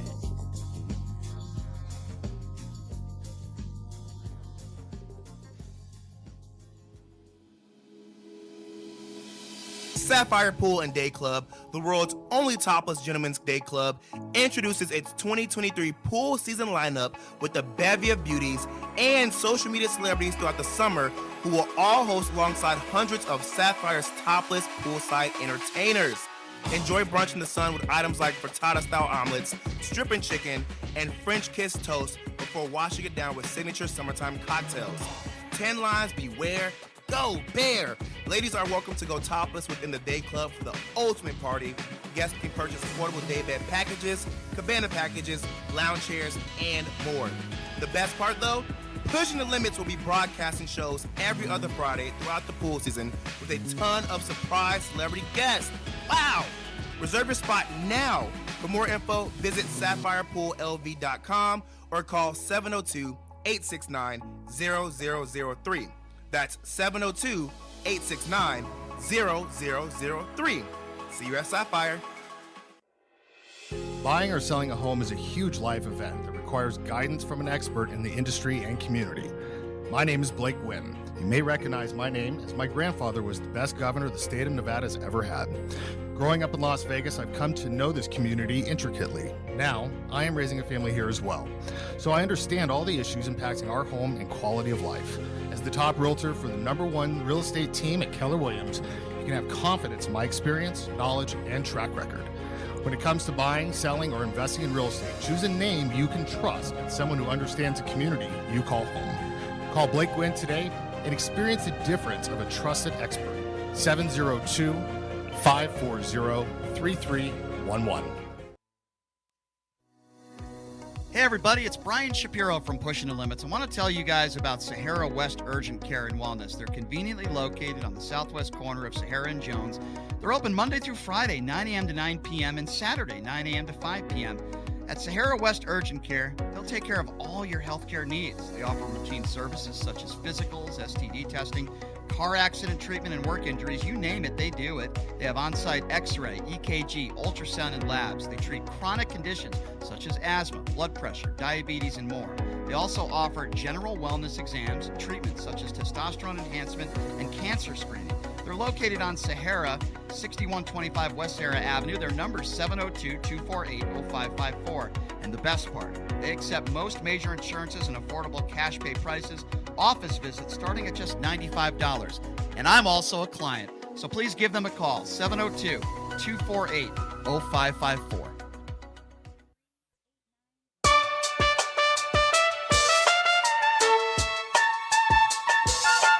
All right, welcome back. It is Pushing the Limits on a Thursday. I'm always glad that the mics aren't on when we take breaks because you don't want to hear about Shapiro's sex life. No, please. I just learned something, though, Mo, that I didn't know. Did you know that Cialis pills last 4 days? I never knew that. I never knew that either. I never knew That's dangerous. that. 4 days. I'm going to the Stanley Cup Finals on Saturday. If I took one of those pills today, I'd be called for high sticking at the game. Yeah, terrible. Honestly, I never knew that. Now I know. That's over my head. So what do you do, Mo? Since you're an expert when it comes to these pills as well, right? So No. what do you do if like I know the commercials say, hey, if it lasts more than 4 hours, seek assistance. Like what do you do? Do you just call the doctor and say, hey, I have a erection, it won't go down? Well, what I usually do is I don't know. You learn something new on this show every day. That's I don't a know. call I would not want to Yeah, make. I know. Geez, that's an embarrassing one. I'll tell you one thing you should do. I know what Chris Wynn would do. He'd He go sh- get a massage on Spring Mountain. That's what he would do. Exactly. Yeah, I know that's what But he would do. We should all go to Sahara West. Urgent care. Urgent care. Urgent care. Well, that's where you would go if you had an erection that lasts more than 4 hours. Because Brian is a client. Yes, of course. I am a client. Luckily, I've never had to call them for that kind of issue. But if I do if I do, it definitely would be Sahara West Urgent Care, or I would call Mo and I would ask him to give me advice. That's what I would do. But anyway, Paul McKeskey joining me in studio. We just previewed a little bit How game the heck one. did we get over? Well, that's I don't know. great. On break, it's Wow. amazing what the things that I talk about. When I'm on break. But anyway, Mo and I were going out to well, not together. He's going out with his wife. But we're going out to Pahrump this weekend. We're going to be playing in a charity golf tournament. I'm going to see Mo's golf swing. I'm looking forward to that. Talk about rust and rest. There's a lot of rust on I this haven't golf played swing. golf in 2 months, but usually, it's like riding a bike for me. I'm sure I'll be fine. But you were a pretty good golfer back in the day. I used to be. I haven't played in over 10 years because Yeah. of my foot surgeries. But it's going to be fun. I want to hang Yeah. out and hit some drives and make some putts and just be out there for charity. It'll be a really good time hanging out with Al and the gang. And how can you lose being in Pahrump? Are you? I mean, come on. Are you and your wife going to be frequenting any of the bunny ranches out there? Not that I know of. Not that you but, know of. Okay. Yeah. Your son works out there though. That's kind of cool. Yeah, What he's kinda- with the district attorney's Yeah, office. that's actually pretty So cool. he will be taking your case when you Oh, when good. you do whatever Oh, you're going good. to do out there. Lamar Odom took a lot of drugs out there. He's had some issues out there, but it'll be a fun time out there in Pahrump, no question about it. Before we talk a little more NBA, and the fact that they might be getting rid of free throws, I don't think that's going to happen, but we'll get to that. But you are sporting mode. It's closer than you think, by the way. It's ridiculous. But before we get to that, you are wearing a VGK hat, and the Vegas Golden Knights are in the Stanley Cup Finals. Game 1 will be on Saturday. This is really, really exciting, and I am feeling day by day that. And by the way, when the Knights made the Stanley Cup Finals year 1, I picked Washington to win that series. They were just a better team. I'm not saying that here. I think these are two very evenly matched teams. I think the Vegas Golden Knights have a slight edge, but I think it's going to be a heck of a series. I really do.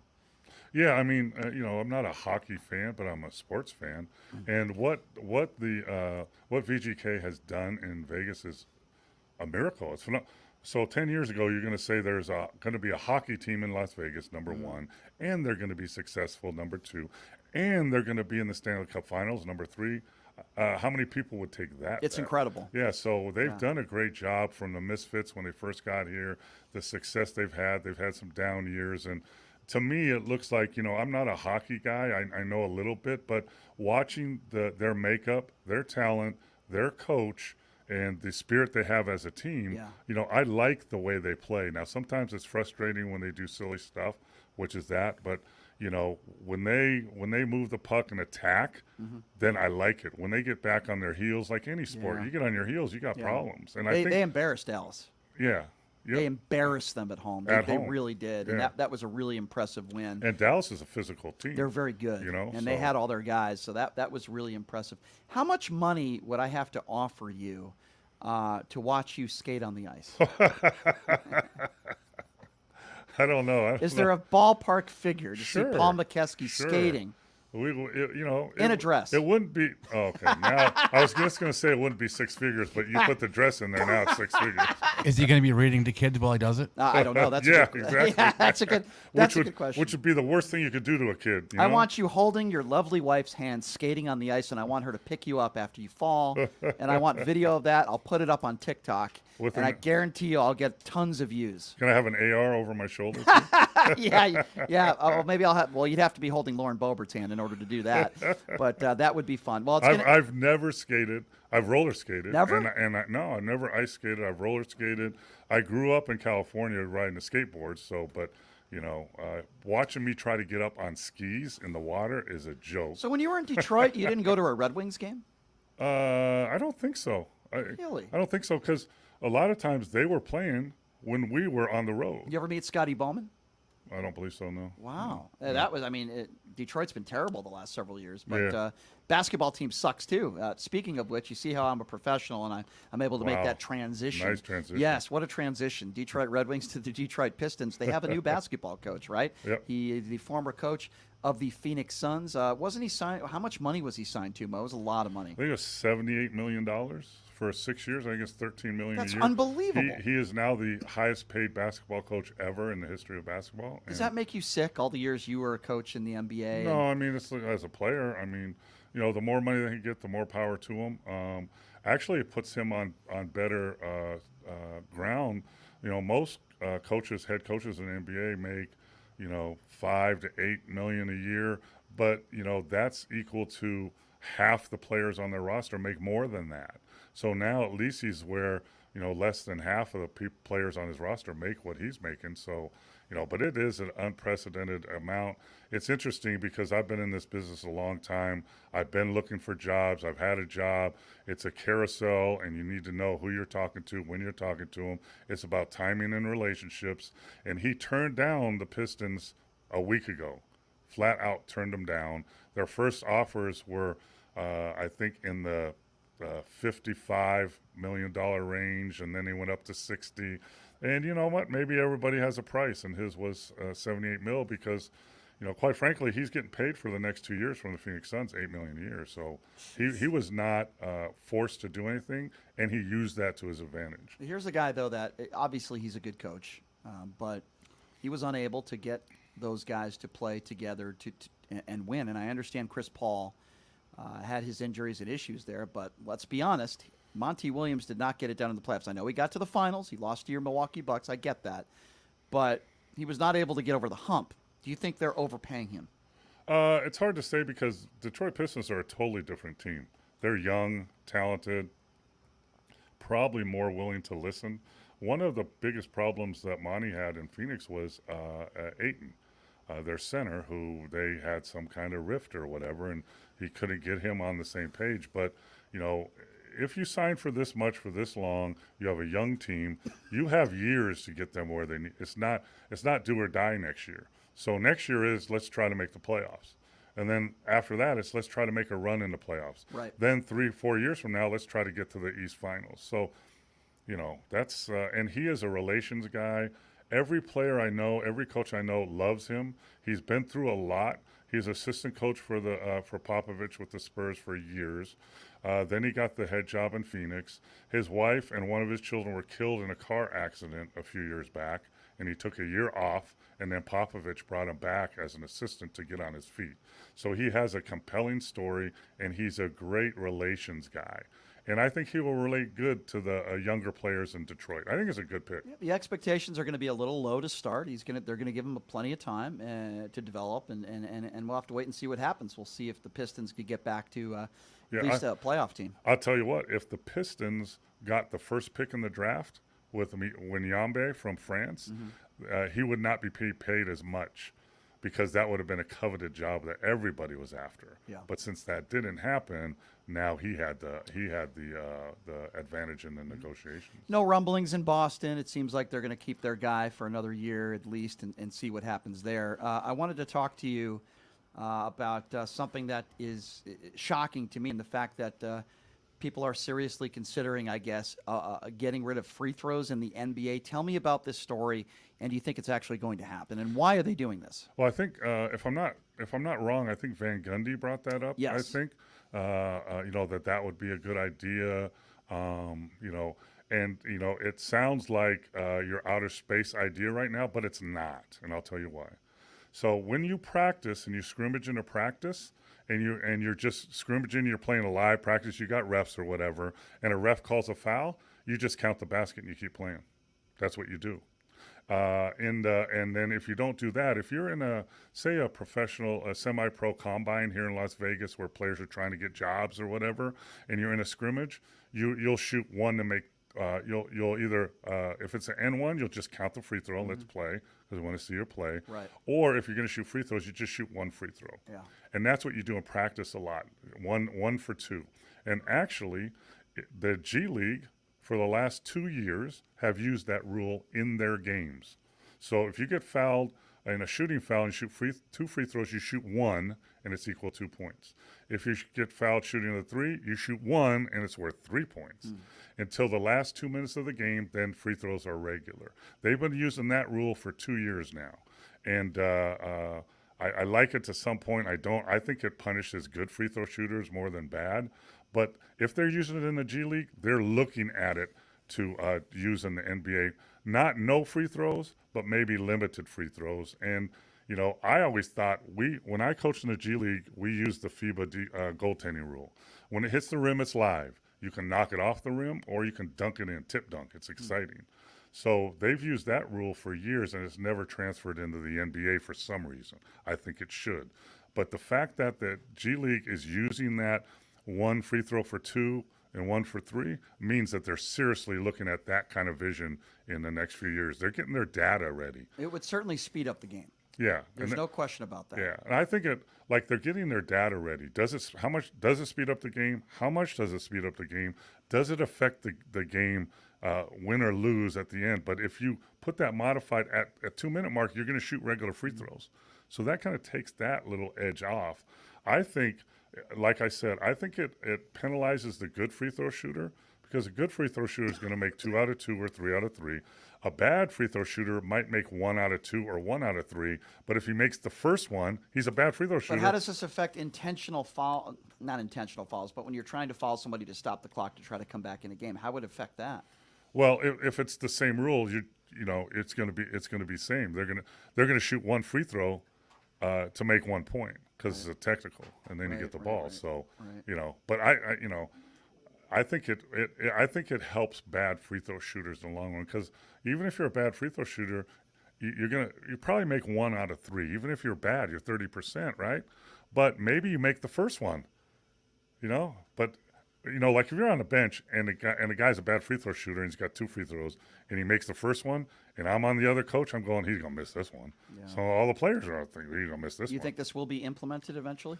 I don't know. I would have to look at what the stats are in the G League over the 2 years. NBA is a multi-billion-dollar business that's growing every day. They're not stupid, but they're not. They also think outside the box, and they will take all that data. They will talk to the coaches. They will talk to the players. They will talk to the scouts, and they'll say, "Hey, did you like this? Did you not like that? Did it affect games?" And then they'll make the decision. But it's not crazy out of the realm of possibility. No free throws, out of the realm.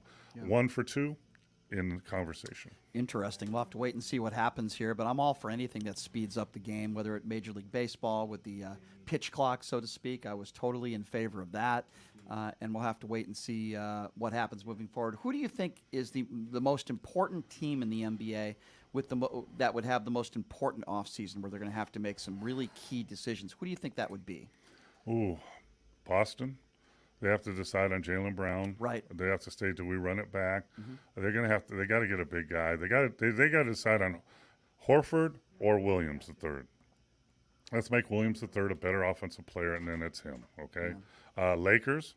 They have to make the decisions. I think the Bucks with Middleton has a decision to be made also. So those are the top teams that are going to have to make decisions, and then. Probably the biggest one is the Warriors. What are they going to do? They just got rid of their general manager, right? He just stepped down. Why? Stepped down. Why? Well, let me talk. Like their position now is, do we re-sign Draymond Green? He has a player option of I think 29 or 30 million this year. Mm-hmm. So if he says, I want to play this year, here's your 30 million. Right. If he says, no, I'm out of here, he's a free agent. He can go anywhere he wants. So that's a big decision. And then so the Warriors have to decide, do we want him back? And will we pay him that much money? Because if they max him out and sign a couple new players, their salary and tax for next year will be $500 million, the highest of any team ever in the history of basketball. Wow. So they have to make that decision. And as far as the GM and president stepping down, I believe, and I've known him for years, he was the GM of the Santa Cruz Warriors, their G League affiliate. And I coached against his teams. I've sat with him after and before games and talked. Great guy, family guy. Really takes things to heart, does things different than other GMs in the NBA, meaning he doesn't treat players and coaches as pawns. He treats them as human beings. And a lot of teams treat them, you're just a piece to me. You're a rook or you're a castle or you're whatever, and I can trade you and move you. He doesn't do that. So what I think happened is he got to a point where he's looking at his roster, he's looking at his money, he's looking at his owners, knowing if I want all my family to come back, it's going to be a lot of money, even if I can do it. And now I'm going to have to tell Draymond Green or whoever I treat as a son, I'm going to have to tell him, we've been through the wars, we've been up and down, and I love you, but you got to leave. Yeah. So I think instead of that, I think he decided to step away. Interesting. I agree with you. Boston has a huge offseason with decision-making, and we'll see if the Golden State Warriors and what they do in the offseason as well. I don't know if you saw this article. I was looking a little bit. Scottie Pippen did a podcast recently, and in that podcast, he made some, I don't want to use the term derogatory, but about Michael Jordan. He said, horrible player to play with, terrible player. Now, when he says terrible player, he's not saying terrible player as far as talent. I hope not. But, the comments and Scottie Pippen's a weird dude, right? He's a weird dude, not extremely well-liked by a lot of people, very selfish. But I was just surprised at some of the statements that he made, and we have a little bit of it. I wanted to play a little bit of it for you and then get your comments. Here's Scottie Pippen on this podcast. LeBron will be the greatest statistical guy to ever play the game of basketball. And there's no comparison to him. None. So, does that make him the greatest player to ever play the game? I'll leave that out for debating because I don't believe that there's a great player because our game is a team game and one player can't do it. Like, I seen Michael Jordan play before I came to play with the Bulls. You guys seen him play. He's a horrible player. He was horrible to play with. He was all one-on-one. He's shooting bad shots. And all of a sudden we become a team and we start winning, everybody forgot who he was. All right, so Mo, he's a, quote, horrible player, horrible to play with. What is Scottie Pippen talking about? Well, obviously he does. I don't think he meant that, because if he meant he was a horrible player, he doesn't know basketball at all. Number two is he's so off base with LeBron has the best statistics in the NBA ever. That's Wilt Chamberlain. It's not even debatable. Come on, look at the record books. He still has 38 records. Right. No, 100 points a game, more 60-point games 10 times than anybody. I mean, that's not. If you look at statistics, that is so blatantly wrong. No matter what LeBron does. Is it just jealousy? Why does Scottie Pippen always say negative things about? I'm not talking about Michael Jordan the person. Okay, I do that. I mean, but I'm talking about the basketball player. Some of the best players of all time are one-on-one. Have you not seen LeBron James play? Okay, he was one-on-one. Larry Bird was one-on-one. Kareem Abdul-Jabbar was one-on-one. I don't understand. I don't understand that statement. Now, when you say horrible to play with, I think I understand a little bit of what he's coming from with, like a Kobe Bryant type player, getting in guys' faces in practice, too much of a competitor where he made it uncomfortable to play with him. Like, I can understand that aspect of it, but he started like criticizing him for being a one-on-one player. I mean, Michael Jordan in the 87-88 season alone, he averaged 35 points per game, 5.5 rebounds per game, 6 assists per game. I mean, his field goal percentage was over 50%. He was the MVP, the scoring champ, the steals leader. What the hell is Scottie Pippen talking about? Well, I think, number one, I was there. So when MJ came into the league, I was with the Milwaukee Bucks. We were by far the better team. We swept them out of the playoffs all the time. Mm-hmm. But Michael Jordan was one of the best players on the floor at every time, every game, no matter who was playing. Now, over the years, he got better because he improved. His jump shot, his post-up game, his passing, all improved because he worked on it. And his strength, he got stronger. But here's what if you're looking at one-on-one and all that stuff, whatever, but if you're looking at championships, so he got better, nobody knew who he was.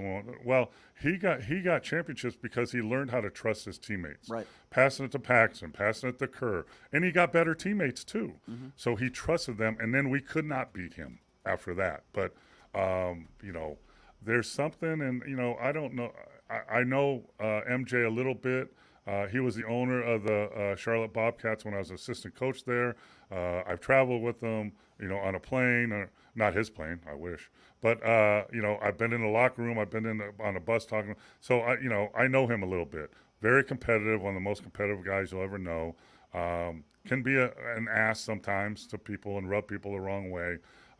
But at some point, something between him and Scottie, maybe it was the migraine headache thing. Maybe it was, the coach picking Tony Kukoc to take the shot instead of him. That's a ridiculous story, by the way. Right. That's a selfish, ridiculous story. And I'll tell you who would have the most input on that is Bill Cartwright. Because Bill Cartwright was in that huddle, and Bill Cartwright is in that locker room. But there's Phil Jackson too, no? Yeah. But Bill Cartwright would say he heard what was being said, where coaches sometimes don't. But there's something there, whatever it is, insecurity, ego, disappointment that Scottie. I think Scottie Pippen was MVP of the NBA when MJ was retired, right? Yeah, I think he got MVP. Yeah. So maybe he took away or was under his shadow, but. Come on, Scottie, let it go, brother. Yeah. And I'm sure that Pippen's ex dating Jordan's son has nothing to do with it. That's actually a good point. That's got to cause a lot of friction. But I mean, okay, let's look at MJ career, whatever. Scottie Pippen, great player. MJ, Jordan brand. MJ still makes $300 million a year on his brand. $300 million a year, more than any NBA player. Pippen made some decent money, was an MVP. Great player, has some championships, filed for bankruptcy, struggles a little bit. So maybe there's some of that there too. I don't know. Pippen's just a weird guy, and he's not the nicest guy in the world, and he's cheap. Not to say that Jordan isn't, because these are two guys that are extremely selfish people. They're not extremely well liked. They're womanizers. They're just not good people. They're not good role models. I'm sorry, they're just not. But if you're going to say, like I can say, and you know what? If he said Michael Jordan was hard to play with, okay, you played with him. I believe you. But if you say Michael Jordan was a horrible player, I got a problem with that. Yeah, well, I don't understand why he would make an idiotic statement like that. There's a lot of people that, and I will compare it to Kobe Bryant, a lot of people that didn't like playing with Kobe Bryant because he was difficult to play with as far as the ultimate competitor he was. He demanded more than a lot of players were willing to give. Jimmy Butler. Yeah, Jimmy Butler's another one. Talk to the Minnesota Timberwolves. Jimmy Butler's another one, but I'll tell you what, the way this guy is playing, Yeah. I'm really excited to see the game tonight. He's a guy like that's going to push you to you can be great, or he's going to tear you apart and you can't deal with it. All right, your pick tonight, Mo, before we go. Who's winning tonight? What's going to happen out there? I'm buying those points with you, 16. I'm taking Miami.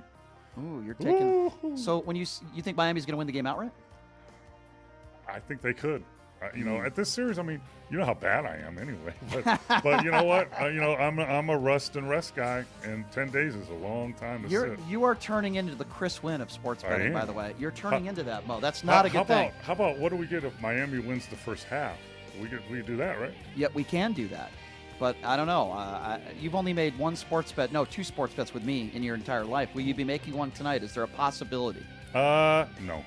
Okay, fair enough. I'm going to enjoy the game with you and see how frustrated and you yell at the TV, and I'm just going to smile. By the way, I'm not going to be wearing any of your jerseys anymore because I look like Casper the Friendly Ghost. I look deathly sick. You look whiter than Chris Mullins. I look like I just got like a blood transfer. I don't know. I look terrible. A vampire got I look really bad in that picture. Anyway, Mo, thanks for coming as always. We're going to enjoy the game tonight. TC coming up next. We'll take a 22-hour break. We'll see you tomorrow, folks. Have a great day, everybody.